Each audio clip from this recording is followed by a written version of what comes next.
Hey friends, it's Tim Schrock at Design Build Solutions. Today is a quick bonus tip. I've got a garage.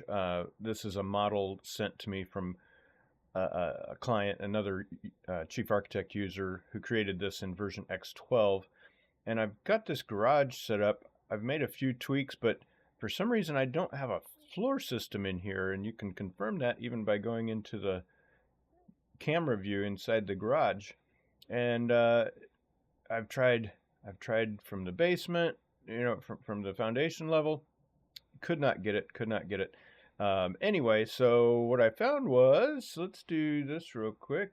I'm going to do a quick Shift F6 here so we can split the screen. What I found was open up the garage and click on structure.